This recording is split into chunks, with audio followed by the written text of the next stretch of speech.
গ্রাম বাংলার ঐতিহ্যবাহী খাবার মুড়ির মোয়া। এটা খেতে ছোট বড় সকলেই খুব পছন্দ করে।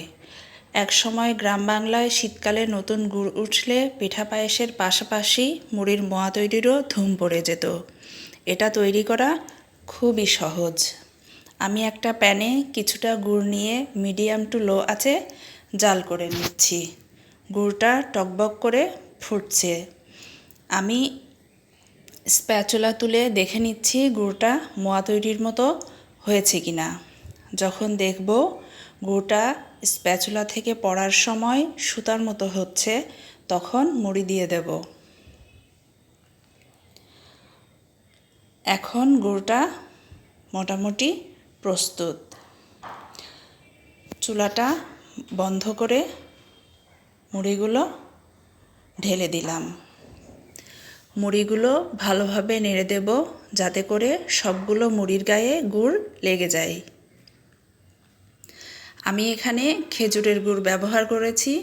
মোয়া সাধারণত আখের গুড় দিয়ে তৈরি করা হয়, তবে আমার কাছে খেজুরের গুড়টা ভালো লাগে, তাই আমি খেজুরের গুড় ব্যবহার করেছি।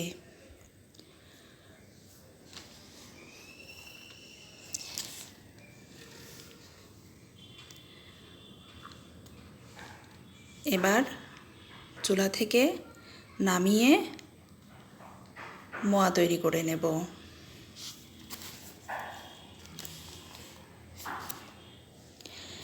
এটা গরম অবস্থাতেই তৈরি করতে হয়। প্রয়োজনে একটি বাটিতে ঠান্ডা পানি রেখে তাতে বারবার হাত ডুবিয়ে নেব। এটা আলতো হাতে তৈরি করতে হয়। বেশি চেপে চেপে করলে ঠান্ডা হওয়ার পর শক্ত হয়ে যায়।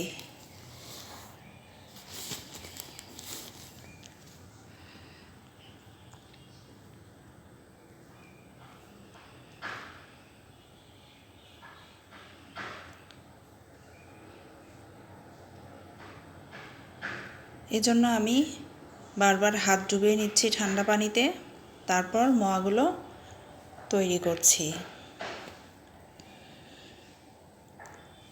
এই যে তৈরি হয়ে গেল আমার মুড়ির মোয়া।